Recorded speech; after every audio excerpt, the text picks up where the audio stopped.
program is brought to you by Sky Plus Multimedia Network. नमस्कार, मैं कलाम अजनबी और आप देख रहे हैं sky plus news. Sky plus news के इस एपिसोड में आपका स्वागत है। दशहरा का त्यौहार ख़त्म होते ही सियासी पारा अचानक आसमान छूने लगा। ऐसी हालत में सभी प्रत्याशी अपनी जीत सुनिश्चित करने के लिए जनता से जनसंपर्क कर कई तरह के वादे कर रहे हैं। तमाम उम्मीदवारों का मुद्दा इस चुनाव में स्थानीय समस्या है। हर उम्मीदवार अपने अपने तरीके से जनता से वादे कर रहे हैं। इसी क्रम में हमने आज बात की कदवा विधानसभा क्षेत्र के एनडीए प्रत्याशी सूरज प्रकाश राय से।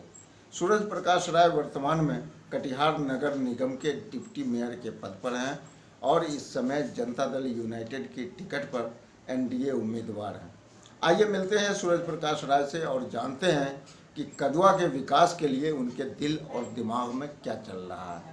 हम एनडीए प्रत्याशी सूरज प्रकाश राय 64 विधानसभा कदवा।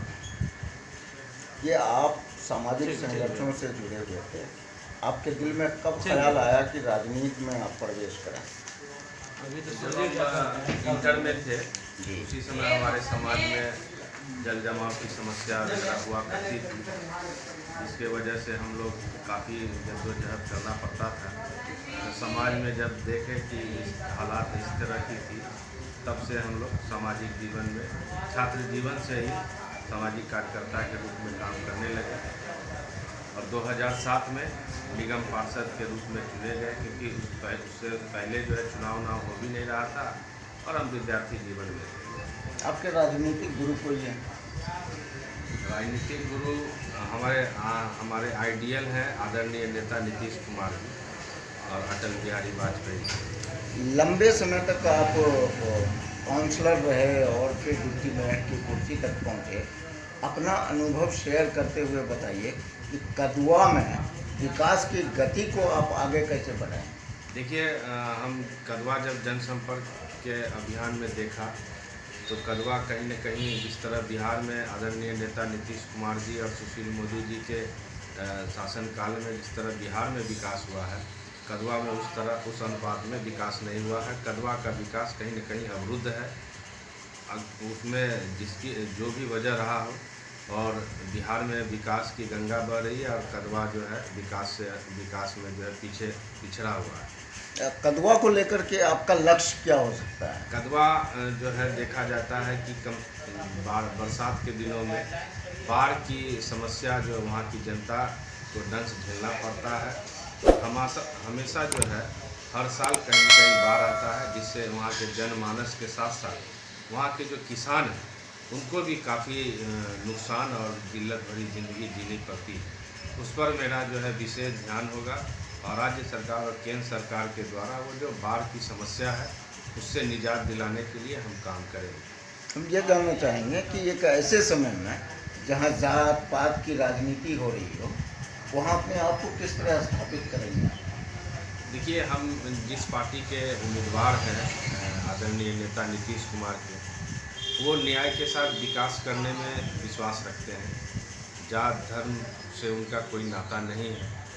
वो हम लोग सेकुलर राजनीति में विश्वास करते हैं और सबको ले करके एक विकास की बात करते हैं। हमारा कोई एजेंडा जाति धर्म से मतलब नहीं है। ये राजनीति को आप किस दृष्टिकोण से देखते हैं? ये राजनीति है कि भाई हम लोग काम किए हैं। हमारी नरेंद्र मोदी भाई की जो सरकार है केंद्र में, वो भी अच्छा काम कर रही है। साथ ही साथ बिहार में जो हमारे नेता 15 साल से जो विकास का कार्य कर रहे हैं, तो उस आधार पर हम जनता के बीच जा रहे हैं और जनता में काफ़ी उत्साह है कि भाई इस बार हम लोग एकदम यहाँ से एनडीए प्रत्याशी को ही भारी बहुमत से जिता के भेजेंगे।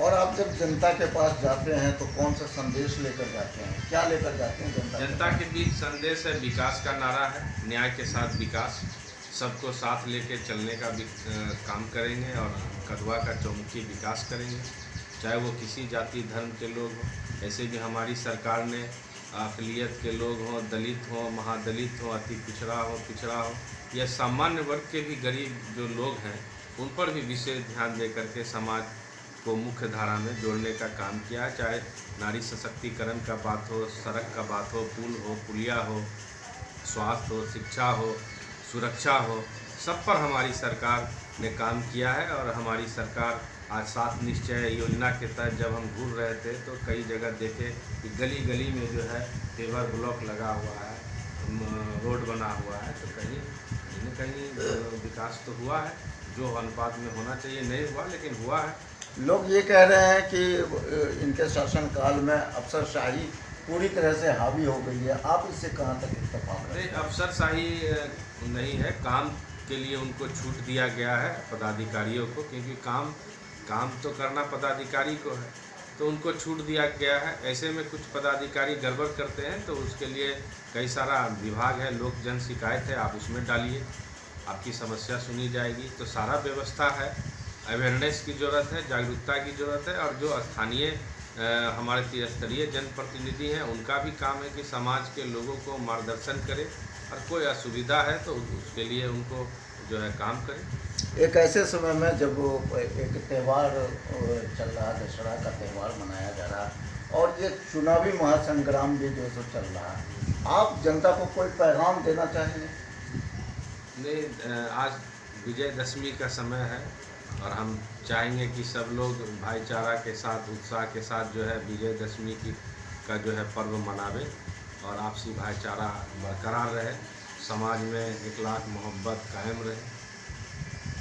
जी, बहुत बहुत धन्यवाद आपका। कटिहार विधानसभा क्षेत्र के एनसीपी प्रत्याशी राजेश गुरनानी ने कटिहार के समुचित विकास को अपना लक्ष्य बताया। उन्होंने कांग्रेस छोड़ एनसीपी के प्रत्याशी के रूप में अपनी उम्मीदवारी पर कांग्रेस को जमकर कोसा और एनसीपी प्रमुख शरद पवार की जमकर तारीफ की। राजेश गुरनानी ने स्पष्ट कहा कि 15 वर्ष वर्तमान और 15 वर्ष भूत को हमने देखा, किंतु कटिहार की जन समस्याएं जस की तस हैं। उन्होंने खुद को तीसरे विकल्प के तौर पर पेश करते हुए कहा कि अगर वो चुनाव जीत जाते हैं तो बुनियादी समस्याएं जैसे जल निकासी, यातायात, झुग्गी झोंपड़ी वगैरह कई समस्याओं पर ध्यान देंगे। बता दें कि राजेश गुरनानी कई तरह के आंदोलनों के सूत्रधार रहे हैं और कई बार इसी चलते पुलिस की लाठियां और जेल की सलाखों में कैद भी हो चुके हैं। आइए सुनते हैं उन्हीं की ज़बानी। कांग्रेस छोड़ करके एनसीपी से आपने उम्मीदवारी की घोषणा की है, आखिर क्या वजह रही है इसकी? वजह, हम लोग जिस प्रकोष्ठ का प्रतिनिधित्व करते हैं वो हमारा कामगार प्रकोष्ठ है, जो मेहनत करता है और मेहनत करने के बाद मेहनताना मांगता है। उस मेहनताने पर चूंकि हमारा अधिकार और हक है, और वो मेहनताना जब कांग्रेस पार्टी ने नहीं दिया, जब कामगार के साथ अन्याय किया, तो एनसीपी ने मेहनताना के साथ साथ उपहार भी दिया।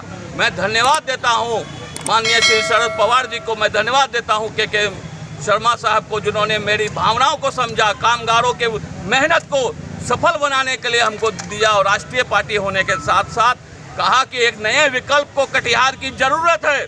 और ये विकल्प के रूप में गुरनानी जी आप जाइए, कटिहार के हिंदू गंगा जमुनी संस्कृति को आपका स्वागत रहेगा और यहाँ से आप सीट विजयी करके आएंगे, पूरा भरोसा है। तो जनता को भरोसा है हम पर, पार्टी को भरोसा है हम पर, तो निश्चित रूप से तीसरे विकल्प के रूप में हम आगे बढ़ेंगे और इंशाल्लाह हम लोग जीतेंगे। किस उद्देश्य को लेकर के चुनावी मैदान में उतरे हैं आप? उद्देश्य साफ और सुथरा है। सबसे पहला उद्देश्य है कि 15 साल जिसने सबसे पहले राज किया उस खंडर को तोड़ना है।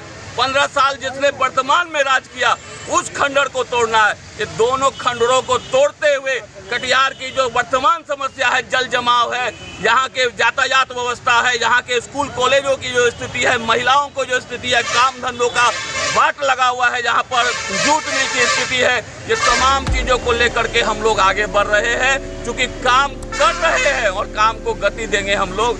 इन दोनों, जो व्यक्ति 15-15 साल रह करके कुछ नहीं किया, आने वाले 5 साल में वो क्या करेगा ये जनता तय करेगी। और आप देख लीजिएगा, हम लोग का नया खून, नौजवानों का जो खून है, कामगारों का जो खून है, कटिहार में क्रांति का परिचायक होगा। इन्हीं शब्दों के साथ हम लोग चुनाव मैदान में जा रहे हैं। आपको ये यकीन है कि अब जीत जाने के बाद कटिहार के विकास में आप गति ले आएंगे? चावल पका है कि नहीं पका है, पूरा चावल देखने की जरूरत नहीं पड़ती है। 2 दानों से पता चलता है कि चावल पका है कि नहीं पका है। अगर आपको पिछले 14 वर्षों से आपको यकीन हो रहा है जनता को कि जो 14 वर्षों से जो आदमी पुलिस की मार खाई, 2-2 बार जेल गए, तमाम केस को अपने ऊपर लिए, सीसीए चला, तो जब इतना सब करने के बाद भी गुरनानी भागा नहीं और लगातार काम कर रहा है, इससे आपको हमारी गति का पता चलेगा। और यही गति साबित करेगी आने वाले 5 सालों में हम लोग, अगर जनता हमको आशीर्वाद देती है तो इसको दोगुनी 5 गति से हम लोग काम करेंगे और इतिहास बनाएंगे कि ये नेता का ऐसा भी काम होता है। क्योंकि आज जो क्रांति हम लोग ला रहे हैं, नेता का वास्तविक काम क्या है, ये नेता को बताने का काम हम लोग इस चुनाव में करेंगे। धन्यवाद। कटिहार विधानसभा क्षेत्र 63 के पीडीए समर्थित एसडीपीआई उम्मीदवार मोहम्मद जमीद आलम ने आज विधानसभा क्षेत्र के कई इलाकों का दौरा किया और जनसंपर्क अभियान के तहत जनता से रूबरू हुए तथा उनकी समस्याओं को सुना। इसी क्रम में हमने एसडीपीआई उम्मीदवार मोहम्मद जमीद आलम से मुलाकात की और ये जानने का प्रयास किया कि अब तक पार्टी की सामाजिक तौर पर क्या सहभागिता रही, एसडीपीआई को लोग वोट क्यों दें। तो आइए इन्हीं सवालों का जवाब मांगते हैं जमीद आलम से। ये जानना चाहते हैं कि आप जो राजनीति में आए, सियासत में जो आपने कदम रखा, आपने ऐसा क्या देखा कि सियासत में आने का फैसला किया?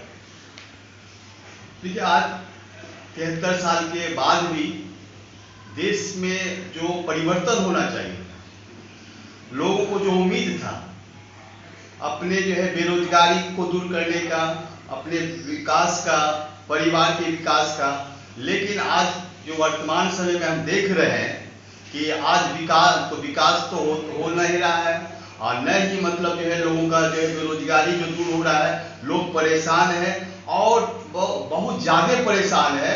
हम लोगों ने इस कोरोना के माध्यम में देखा है कि लोग घर घर परेशान हैं। हमने हर घर का जो है सर्वे किया है, लोग बहुत ज़्यादा परेशान हैं। इसको देखते हुए हमें जो है एसडीपीआई के माध्यम से आना पड़ा, चूँकि एसडीपीआई एक सोशल वर्क काम करती है और हमें उसका दर्द है और लोगों का दर्द है, इसलिए हमको आना पड़ा। एसडीपीआई का क्रियाकलाप क्या रहा, जो आप क्या लेकर के मैदान में जा रहे हैं, क्या बोलते हैं अपने वोटर्स को, क्या क्या करके निभाते हैं? सबसे पहले तो एसडीपीआई का सबसे अच्छा ये है कि इस एसडीपीआई में एक ऐसे व्यक्ति भी अपने उम्मीदवार बन सकते हैं जिसके पास कुछ भी नहीं है, और एसडीपीआई इसी जो है आइडियोलॉजी लेकर चल रही है और ऐसे लोगों को जमीन से वो ऊपर लाना चाहती है जो समाज में सोशल वर्क करती है, लेकिन उसके पास संसाधन नहीं है।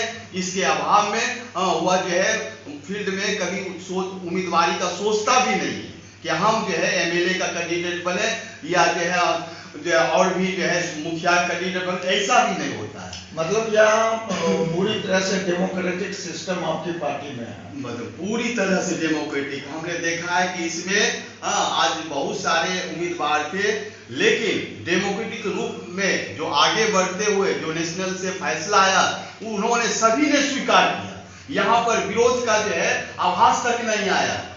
ये बहुत बड़ी जो है उपलब्धि है एसडीपीआई और जो है हमारी पार्टी के माध्यम से।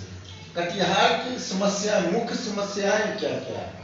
देखिए, हम 30 साल से इस कटिहार में रह रहे हैं और इस 30 साल में हमने देखा है कि जल जमाव की समस्या, नल नाले की समस्या और गंदगी की समस्या, हम जब जिस गली से गुजरते हैं उस गली में जो है इतना गंदगी होता है कि हमें जो है बहुत शर्म आती है कि हम नगर निगम में हैं। ऐसा हम जो है देहातों में भी नहीं देखते हैं, जितना हम कटिहार में गंदगी देखते हैं और इतना दुर्गंध से हमको गुजरना पड़ता है। ये बहुत बड़ी समस्या है कि एक कटिहार ऐसा जो है अच्छा शहर, जो भाईचारा का मिसाल का शहर, लेकिन आज जो है इस माहौल में हम जी रहे हैं, इस परिस्थिति में जी रहे हैं कि हमें जो एक दूसरे जगह मार्केट, न्यू मार्केट और भी गली चौराहे बहुत परेशानी से गुजर रहा है। बहुत जो है लोगों को दुर्गंध का सामना करना पड़ता है। लोग कहते हैं कि 15 वर्षों के सुशासन बाबू की सरकार में विकास के नाम का सिर्फ ढिंढोरा पीटा गया। इन 15 वर्षों में कमीशन खोरी, रिश्वतखोरी में जबरदस्त इजाफा हुआ, भ्रष्टाचार सर चढ़ कर बोल रहा और अफसरशाही पूरी तरह हावी हो चुकी है।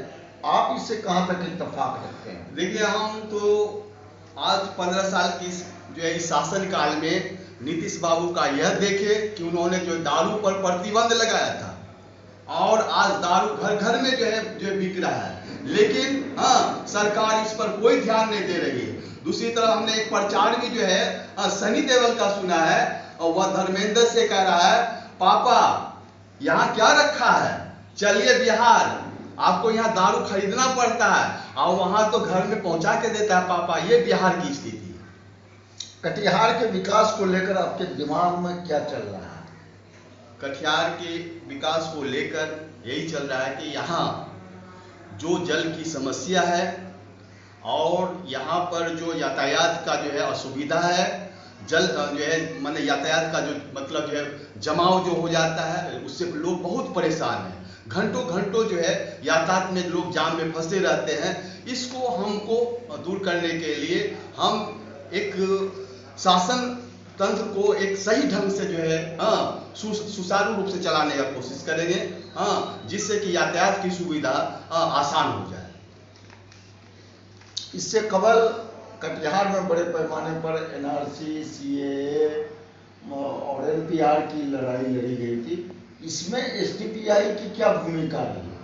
देखिए, एसडीपीआई चाहे वो एनआरसी हो, चाहे 3 तलाक का मामला हो, चाहे बाबरी मस्जिद का मामला हो या कोई सा मामला हो, चाहे दलित पर अत्याचार हो, पिछड़ी जातियों पर हो, हर मामले पर ये जो है वहाँ सहयोग करती है। सहयोग ही नहीं करती है, वहाँ पहुंचकर उसको मदद करने की कोशिश करती है। हमने एनआरसी में देखा है कि जो है अब हम लोगों ने सभी भाइयों ने मिलकर एनआरसी का विरोध किया, क्योंकि एनआरसी एक जो है सही कानून नहीं था। ये सब के लिए आने वाला समय परेशानी का सबब था। इसलिए हम लोग एसडीपीआई पर जो है विरोध कर रहे थे और पूरी लोग जनता हमें सहयोग कर रहे हैं। अपने क्षेत्र की जनता को कोई पैगाम देना चाहेंगे आप? हम जनता से यही पैगाम देना चाहते हैं कि आज आपका भाई और आपका बेटा ऐसे जो परिवार से संघर्ष करके जो है आपके सामने आया है कि आप इसको सोच नहीं सकते हैं। हमने सोशल वर्क करते हुए, हमने अपने जो है समाज का सेवा करते हुए और जो एसडीपीआई ने हमें उम्मीदवार बनाया है। हम चाहते हैं कि जो कटिहार के विकास के लिए और कटिहार के सम्मान के लिए और भाईचारा के लिए हमें वोट करें। हम एक उदाहरण बन के, एक मिसाल बनकर कटिहार के लिए सामने आएंगे आपके।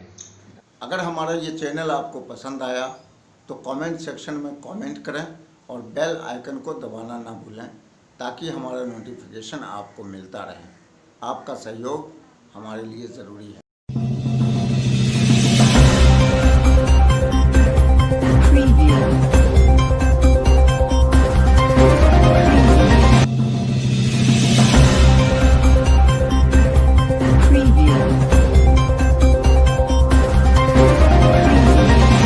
This program is brought to you by Sky Plus Multimedia Network.